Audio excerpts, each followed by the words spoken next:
Okay, so this is a 5.5 minute workout with 7 different exercises.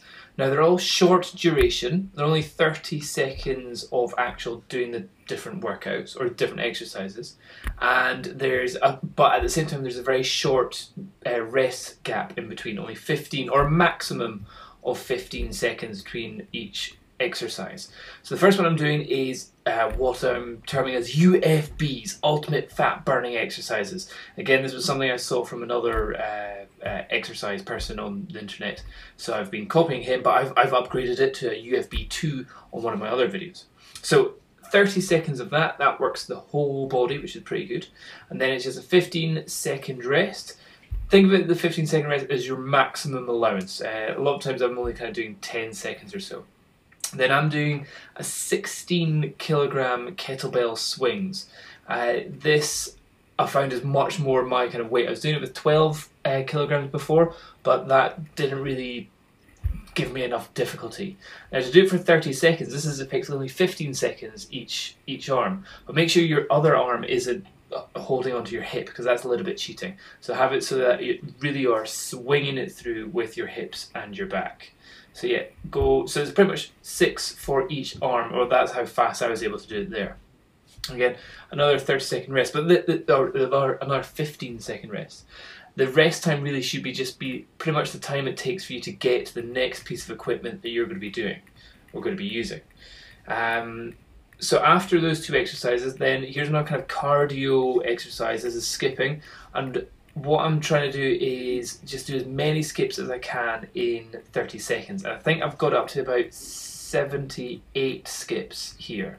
I'm not doing any doubles or anything like that at the moment, because I usually make a mistake if I do any doubles. So I just want to get it fast and get it working. That really works the shoulders and the core there. Now here, I think I only went for about a 10-second rest. And just went straight to the next one. So next exercise is reverse crunches. Now I would always do these with my knees bent, because that way there's less strain on your lower back. The main thing here is to make sure that your hands are on the ground beside you, and that whenever you bring your knees up, you really bring your knees up to like your chin, and you're getting your lower part of your back off the ground, because that's when you're really starting to use your core, your abs, to really squeeze it in like that. So yeah, really try and bring your legs up. I wouldn't even bother straightening them once they're up there as well, because then you're just using kind of gravity and leverance to get you into position. But that's a good one. So that's actually worked your abs as well at the same time. 10-second rest, and then the next thing we're going to go on to is, I don't know what the name is for it. I'm going to call it round heads, because it's effectively pick up a weight. It's better if you do it with like a big plate, and you bring it up and around the back of your head and bring it back round the other way. I'm using a 20 kilogram weight here, and I think that's kind of a decent weight, because I'm not 100% sure what it's working, but I really feel it in my stomach, in my core, in my obliques of my abs as well, and also my arms and shoulders get knackered from it. So I'm not having it straight up above my head, just bringing it around the back of my head. I found that was absolutely fine, and that was good. So for doing that for 30 seconds, that really works kind of the upper body and the core.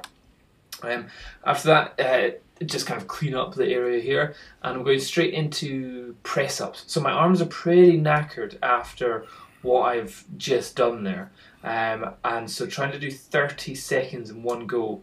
I'm doing it with one-legged press-ups as well. I thought I'd make it a little bit more difficult, so I'm doing it on one leg, then on the other, maybe doing a couple of reps and then swapping. But as you can see, I'm really struggling at this point now. I'm up to, this is about 4 minutes in now, and I'm just, you can see I'm barely able to actually do the number of reps. I think I only managed about 15 actual press-ups, because it started to really hurt. So both cardiovascularly and muscularly, it's really starting to kill. Here I say 15 seconds rest, but I think I took a little bit longer than this one. It's more like a 20-second rest, because this is me going to the final exercise, which is the medicine ball throws. And again, this one is your absolute maximum exploding exercises, where you're really trying to just get the ball as high as you can. If you can't if you don't have a gym where you've got a high ceiling like that, then I do the core bag chucks where you're bringing it up from the ground and up as high, like above your head as possible. Both are like just fantastic, explosive and dynamic exercises that really work every muscle in your body, and because you're exploding it up in the air, it's a plyometric exercise, which is being plyometric of your legs, your shoulders, your upper body, and it's almost like a plyometric core exercise as well. As you can see here, I'm barely able to do 2 reps in a row, and every time I'm throwing it up, I'm absolutely knackered, and that's me 5 minutes 20 seconds in, and I can barely do the last one, so that's me absolutely jiggered. So that is my 7 exercise 5.5 minute workout there. Give it a try, see how it goes. Cheers, bye bye.